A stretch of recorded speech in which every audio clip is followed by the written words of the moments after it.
Left. Off-season schedules don't always coincide well, but we've got Alex Speier back for this episode. It's a very special episode, not just because of Alex Speier, but because of the guest we'll get to. But first and foremost, Alex, how are you here in the off-season? I would say a special episode despite my being here. And as for the off-season, it's an interesting one, right? Like we're we've been watching postseason baseball unfolding without the Red Sox and wondering what the path is for them to be entrants back into it. And some of that is going to be on the big league roster construction, but there's a lot of interesting behind the scenes stuff happening with how they're kind of deploying personnel. So, it's an interesting time for an organization that's declaring that it's time to be ambitious. Do you subscribe to the theory that a series between the Yankees and Dodgers is good for baseball because you've got big market teams? I think it's good for baseball because you've got Aaron Judge and Shohei Ohtani, and it's a sport that recent years has had trouble promoting its biggest names. I think these are two names, two faces that will resonate with even casual baseball fans. I think it's good for baseball. Some people think getting big market teams is boring and they roll your eyes and there's no drama to it. How do you feel about the matchup?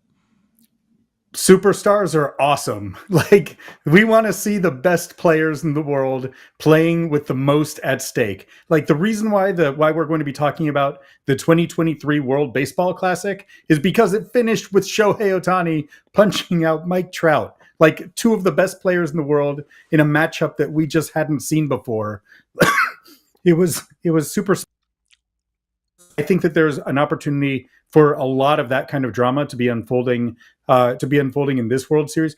We have like easily a half dozen future Hall of Famers, or at least players on clear Hall of Fame tracks who are going to be playing central roles in this World Series. I think that it's one that is more anticipated than any we've seen in a long time, for good reason. It's also why we love looking back at the 2004 Red Sox, right? I mean, first and foremost, because they won the World Series, and it was the most incredible comeback we've ever seen. And because it was, done under the weight of 86 years of frustration. But it's also a reminder in these recent years of last place finishes and stretches without playoff appearances that superstars resonate. Superstars can often get you out from under the weight of those frustrations. The 2004 team was loaded with superstars, and Terry Francona was the manager of that team. He's going to be the guest. He'll join us in a minute. He's going to be honored at the tradition, and we'll get to that in a minute as well. But it really, to me, is kind of the perfect time to look back on 2004 and kind of hope that the Red Sox look back at 2004 when they just went all in after the frustration of 2003. Well, it's not just that there were superstars, but there were star players and familiar players, right? Like, you had players who had been in Boston for years at that point, players who had been in New York for years at that point. So the kind of protagonists in the rival were very familiar. Like, the opportunity for the tension of the rivalry had escalated exponentially over years and years of these battles. 99, there's also an ALCS between these two teams, in addition to obviously 2003 and then 2004. So you're looking at a years-long increase in just kind of like the tension of that dynamic. Plus, you had the supporting cast members who were household presence, right? Like, Trot Nixon was known to everyone who followed the Red Sox at that point. He had been part of that escalating rivalry. The same is true of, you think about like, a Jorge Posada or Andy Pettitte wasn't part of that World Series, but he had been a principal in so many of the previous postseasons. Bernie Williams, like, you had people who were even just below that superstar strata, like, who were, deeply enmeshed in this drama that had been building over the course of years. And I do think that that's an interesting thing to think about as the Red Sox have become a very developmentally driven organization where they hope they're on the cusp of having a number of players who are going to be able to impact what they're doing for several years. That it's interesting to think about what that's going to mean in terms of the emotional investment and attachment that can exist with a roster, and what that can mean for rivalries. All right, that's looking forward. Today we're going to do a lot of looking back. Our guest, the manager of the Cincinnati Reds, Terry Francona. We didn't see that coming when we originally thought about having him on the show, Alex. No, this was he's going to be on a golf course somewhere, and he'll have plenty of time on his hands to talk to us. So it's nice of him to wedge us into a busier schedule. He will be one of the honorees at the Tradition, such a great event put together by the Sports Museum. It is November 20th at TD Garden. I get to MC it. Alex, you were part of it with us a couple years ago when you were the presenter for Dennis Eckersley. It is quite a class this year.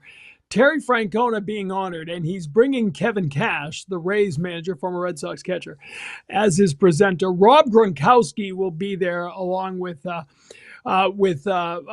Ninkovich, who will be his supporting. The other honorees are Brad Park from the Bruins, Hall of Famer, D. Brown, the Celtics, Scott Hamilton, the skater, and Dara Torres, the Olympian. So it's going to be another great star-studded night. It's always such an amazing event because of the conversations that unfold organically, Alex. Well, they unfold because you're emceeing it, Tom. Let's put credit where it belongs. But just like you said, they unfold in spite of me. It's great. Like I got to go there when Eck was being recognized there with my family, and like it was so cool to see the way that it opened my kids' eyes to some of the history of Boston sports and what they were able to take away from the event. And you're right, like it's a totally different kind of conversation. Like the people who are being honored are totally grateful, totally accessible, like super open about like what their time was like in Boston and after it. And I think it's a really special part of the sports calendar in this area. It's my favorite event of the year. Well, certainly at least when there's no World Series at Fenway Park. And there isn't this year, so we look forward to the tradition. Let's get to it. Terry Francona is our guest this week. He will be honored at the Tradition, the New England Sports Museum event at the Garden. He is the newly named manager of the Cincinnati Reds, and he is the guest on 310 to Left.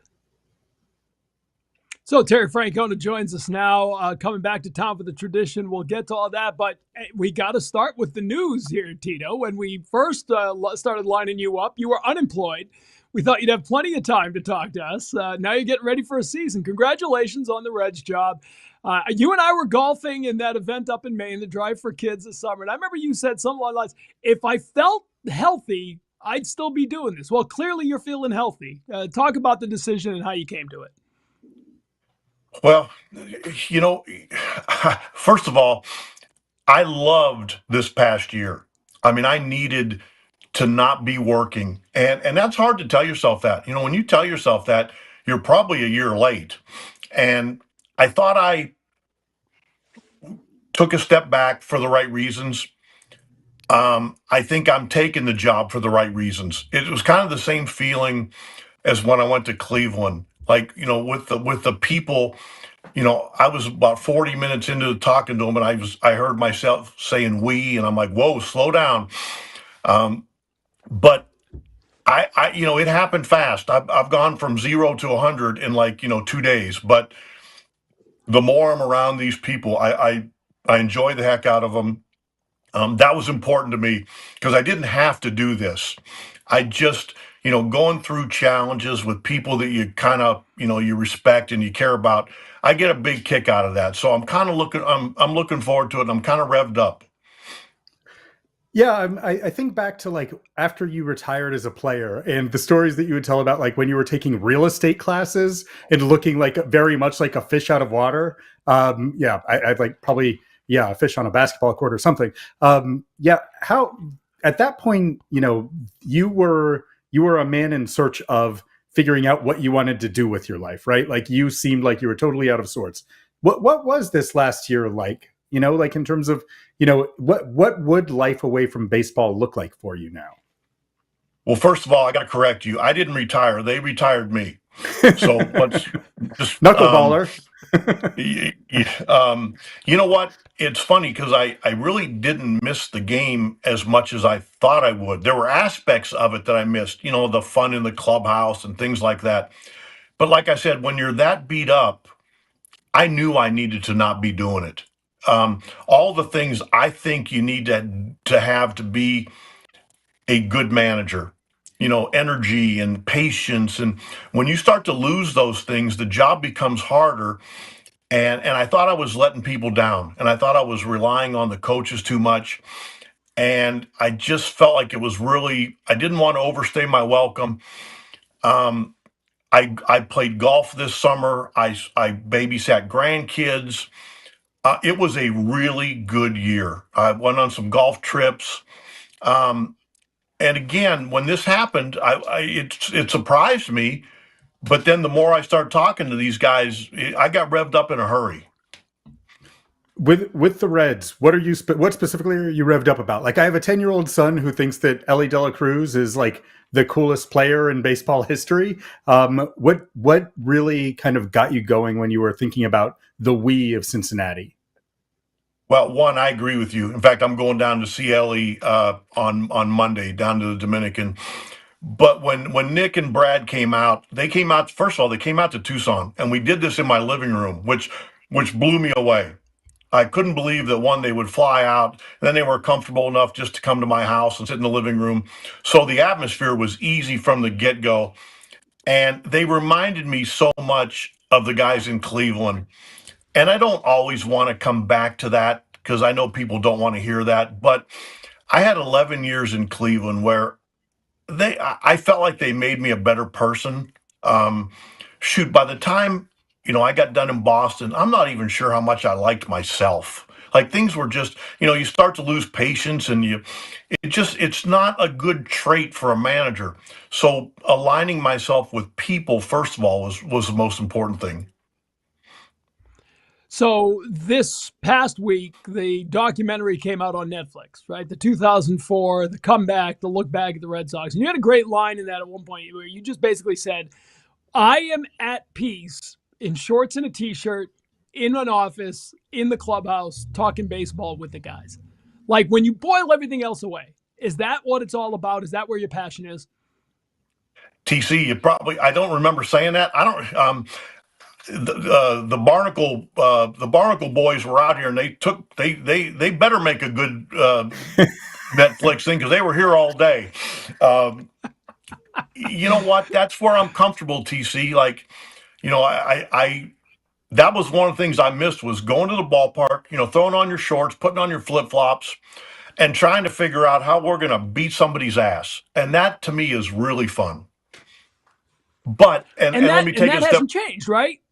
But that hasn't changed, right? The players change. But you've been able to stay connected to a younger generation of player, because that ultimately is the foundation of the entire thing. Well, I do think I make up for my age with probably a lot of immaturity, which I know. I just, the last couple of years in Cleveland, I couldn't do that to the point where, I was on, you guys saw me, I was on a walking boot for a year and a half. I had all kinds of physical things going on, and it just didn't allow me to do the things that I enjoyed. And like I said, then you start getting short on patience. You snap at people. That's not what I wanted to do. And it's a hard thing to say that, hey, you need to step away. And for all intents and purposes, I thought I was stepping away for good. I really meant that. I left the door open because I know how my brain works, but I kind of thought I was done, and I was okay with that. I had thought it through pretty thoroughly. So we do bring up 2004 and the fact that you've been, mulling over it with the Barnacles, and that this documentary is coming out. So 20 years since that kind of remarkable run. How did it change your life, and how did it change? How did it change you as a manager to have gone through that? Well, Alex, the first thing I would say is it probably allowed me to continue managing the Red Sox, because I kind of knew the lay of the land, and when we're down 3-0, I remember thinking, this isn't good. This isn't going to end well. But it's funny how things work. I think the way I've said it is probably appropriate, the way we won. All the years people thought they were going to win, and it somehow eluded them. Then when people kind of almost threw in the towel, like, we have no chance, for us to come back and win that way, That was probably the perfect way to do it. It's super interesting to think about, like, as you talk about the comfort level that you were experiencing with the Cincinnati guys, and that you had, you had that fit with the Cleveland guys. I mean, what you were walking into in Boston was insane, right? Like, when you think about the circumstances of you're jumping into a team that just got knocked out in Game 7, like 86 years of, like, of heartbreak, on top of which you have like these massive superstars, all of whom are sitting on the cusp of free agency with questions about their future. Like, do you like, at the time, did it seem like it's something insane that you were going into? And how different is it now looking back on what you were walking into? It's a really good question.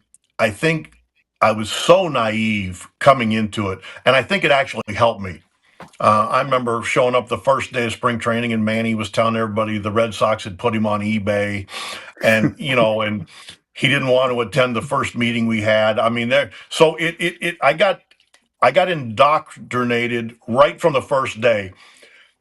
But I will say, like, I was coming up to Boston probably every other week for a couple months while they were hiring me, and I guess I was semi-interviewing still. I don't even know how to put it, but the one thing I noticed early on was Theo was the smartest guy in the room, and I don't say that sarcastically.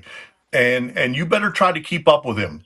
And I say that like complimentary. I mean, this guy could do 10 things at once. I had never seen that, and like I said, you better try to keep up.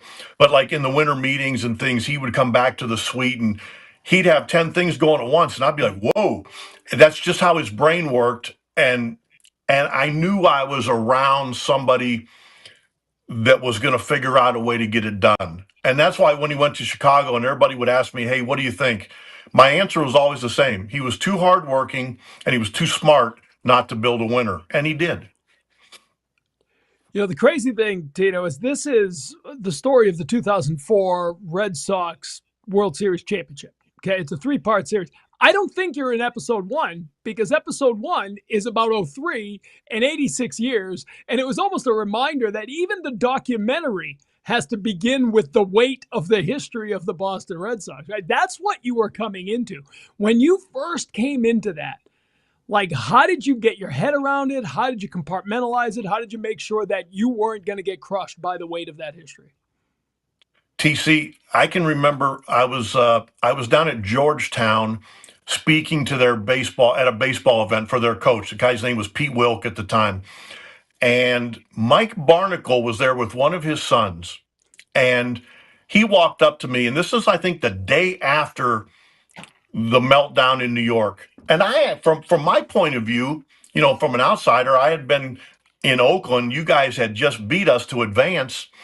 And I remember thinking, I watched Grady's interview after. I'm like, man, he handled that pretty well. And, I'd lived with Grady in the fall league. And I was like, he handled that well. And little did I understand how Boston worked. And Mike looked at me and he said, you know what? He goes, you're going to be the next manager of the Red Sox. And I looked at him like he had 3 heads.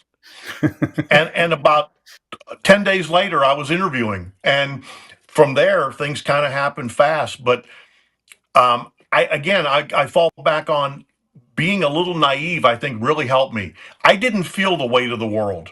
After I moved there a couple years later, and you're part of the community, I started to see it more, and actually kind of became tougher because you're part of it. And I saw firsthand how these people felt about their team.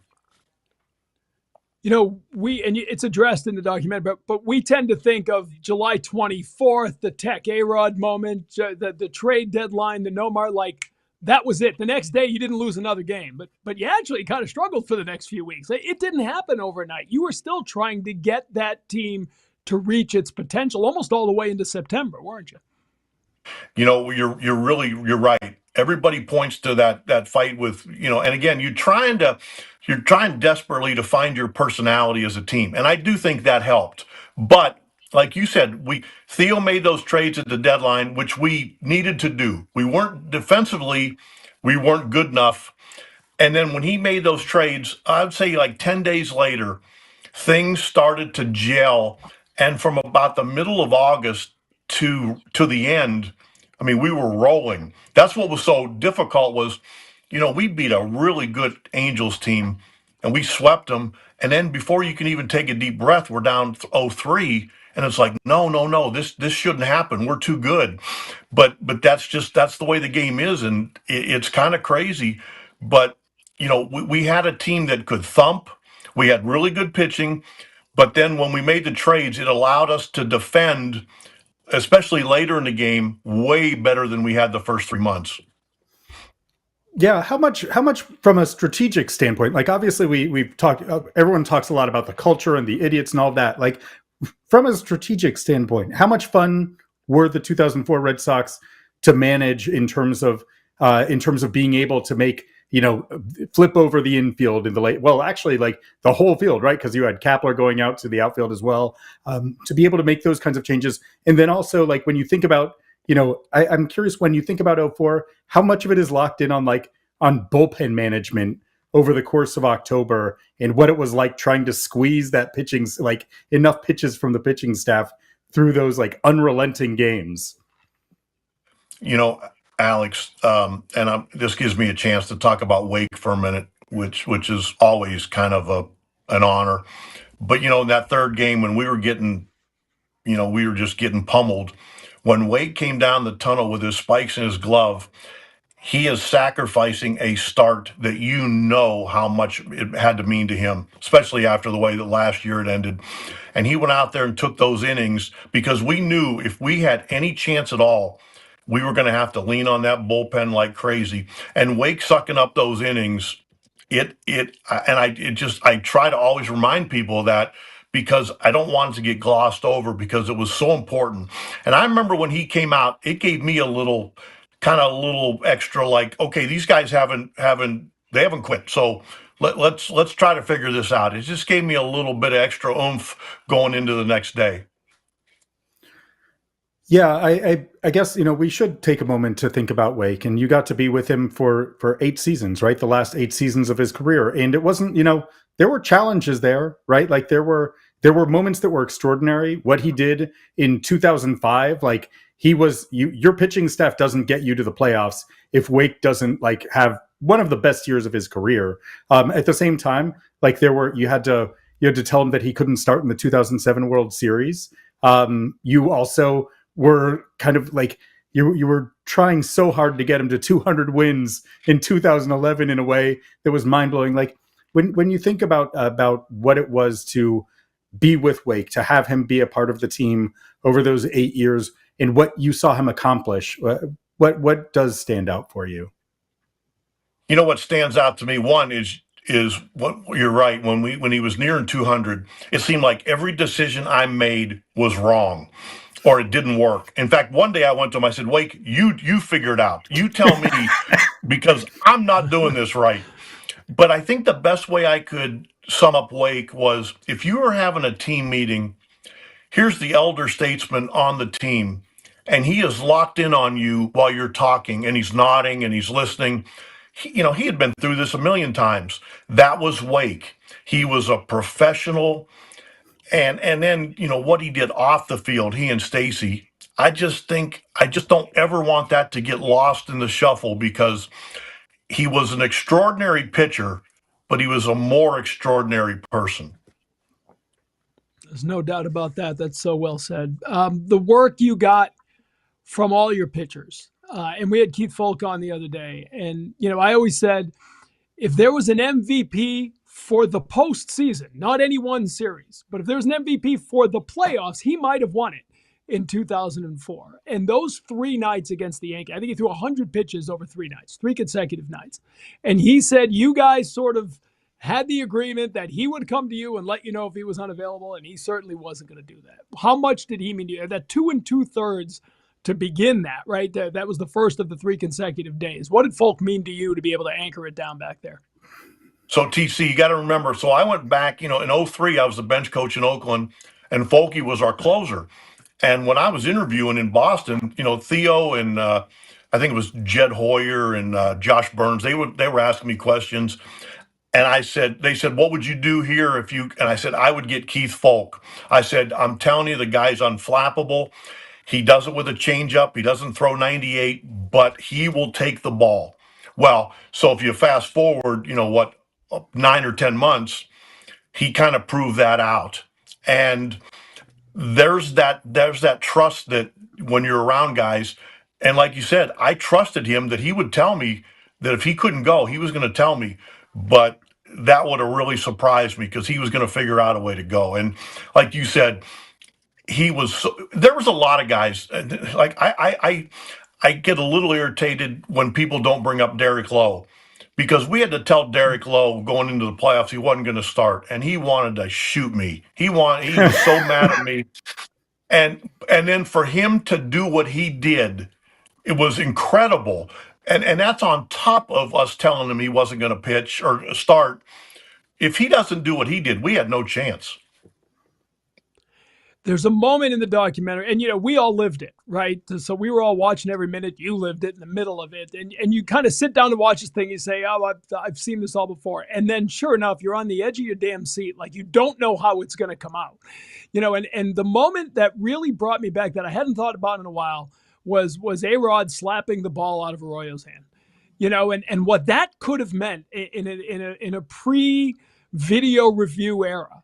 Had they not turned that around, that would have changed everything. And you talk about it in the piece. Like you come out, I think you said Joe West kind of gave, all right, we're gonna look at this. We're gonna look at this. But when you're running out of the dugout in that moment, the whole thing might be on the line right there. What is going through your mind? Yeah, not good thoughts, because like you just said, if there's replay, you can kind of relax a little bit. But in Yankee Stadium, and I'll give you another one, the Bellhorn home run to left field, where the fan interfered. Those are big plays. But the one you talk about, if they allowed that to happen, not only would they have scored runs and had a real rally going, that place would have got bananas. And that kind of seemed like it took the wind out of their sails, as it should have. It's funny, TC. The one on ESPN, was it 4 Days in October? I tried to watch that, and I got so nervous that we were going to lose, and that it's like I didn't enjoy it because I'm like, we're going to lose. Like there's so many ways that we could have lost, and it's like it made me really uncomfortable. Yeah, well, there was you guys had a designated hitter who did pretty well for you over the course of that postseason. Also, a first baseman who made a play that he'll remind you of in St. Louis. But that's that. We'll leave that part aside and focus a little bit on the offense. Like he had beaten you when you were with Oakland, right? Like Game 5 in the ALDS in 2003.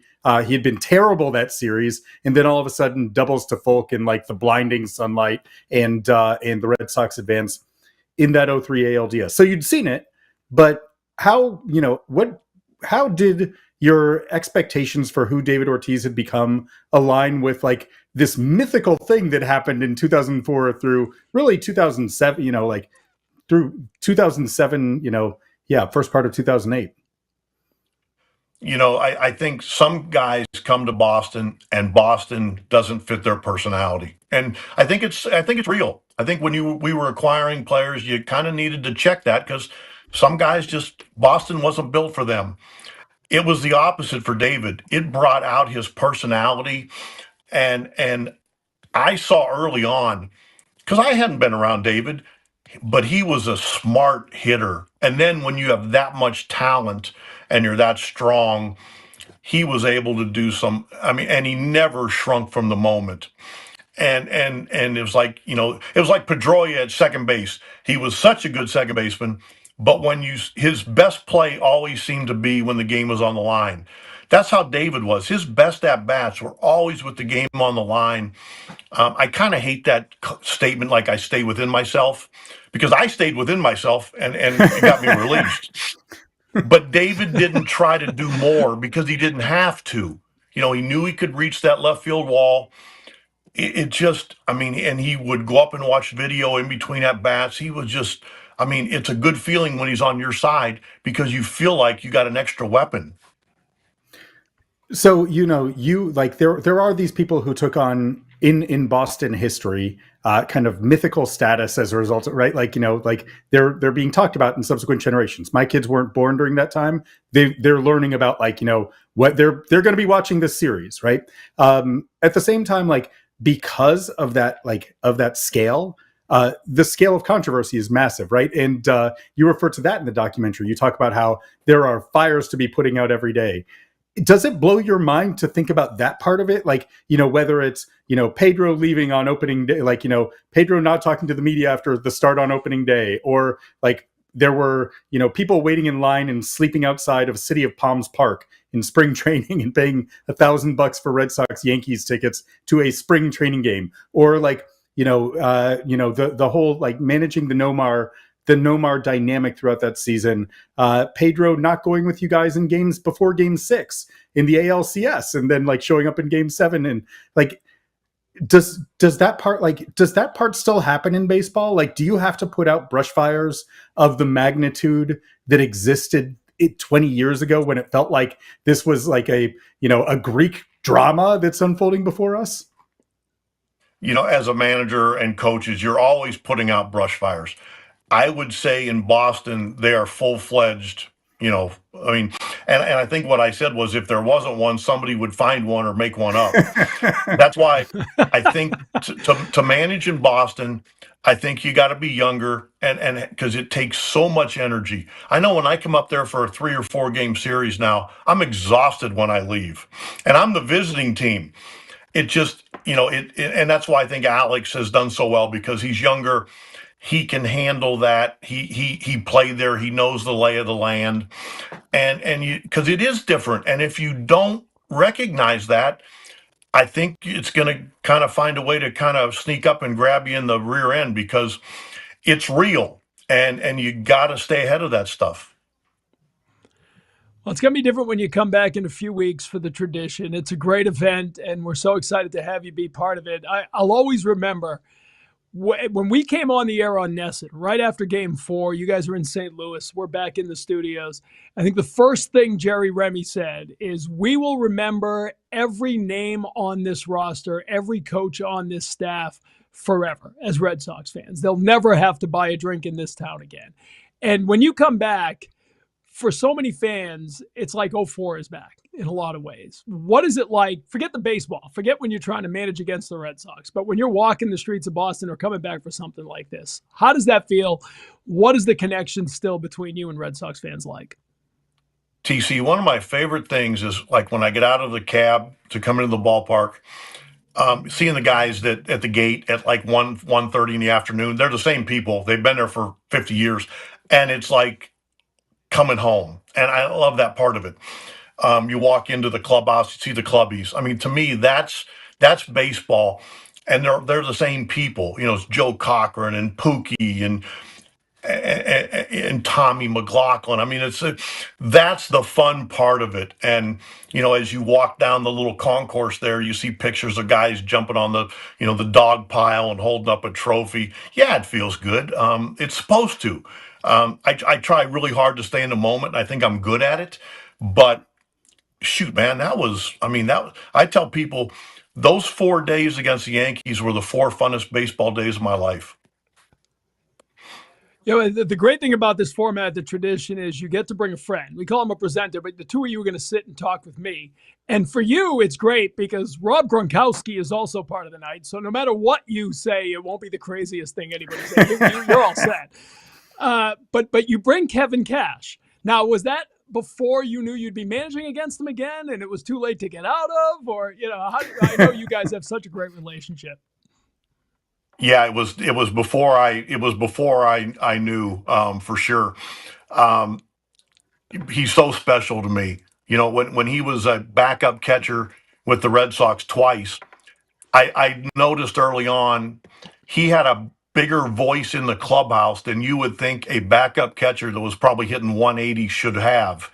He had the ability to tell David Ortiz to sit down and shut up, and I caught that really quick. And I remember thinking, this guy's going to be really good when his career's over.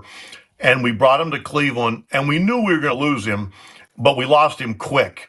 And I mean, he's been in Tampa, 9 years now or 10 years, and he's going to be doing this for as long as he wants. He's really good. And yeah, I'm biased, and I think you're supposed to be, but I just think he's terrific.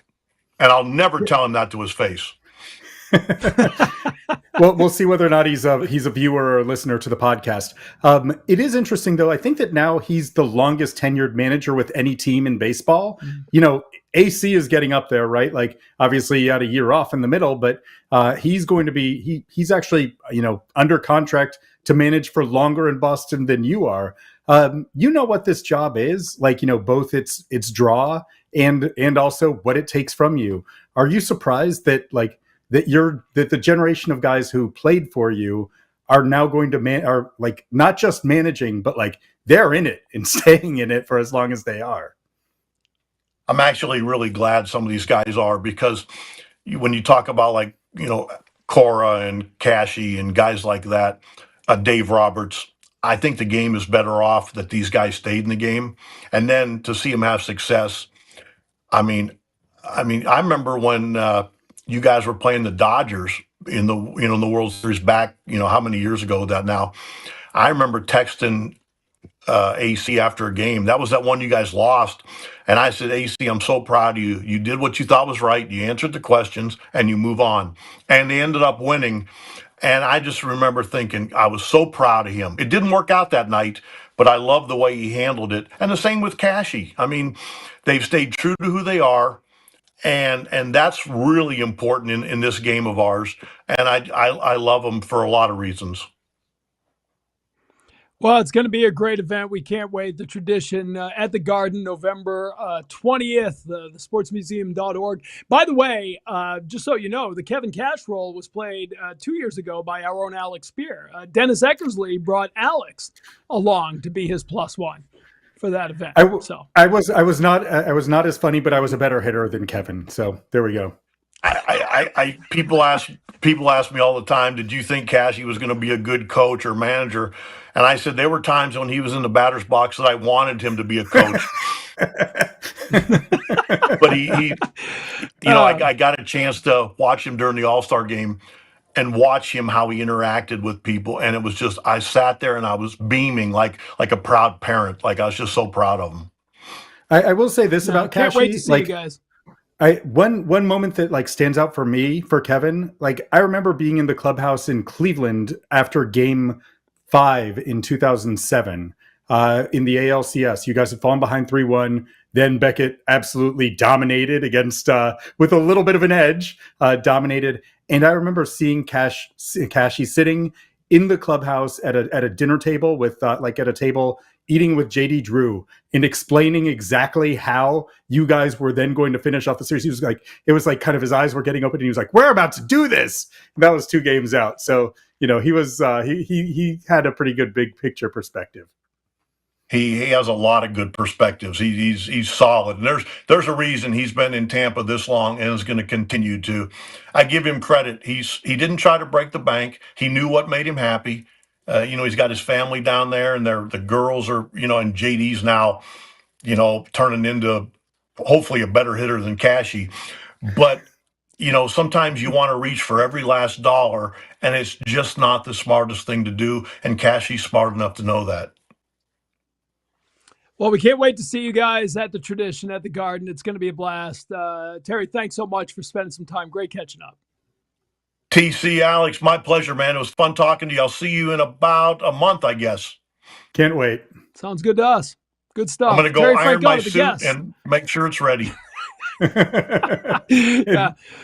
Don't wear Cincinnati Reds. I know you get a lot of new swag as the new manager of a team. All right, don't be bringing that stuff, okay? Color scheme works. I'm dumb. I'm not stupid. I won't do that. The great Terry Francona, the guest on this edition of 310 to Left. We'll see you next time.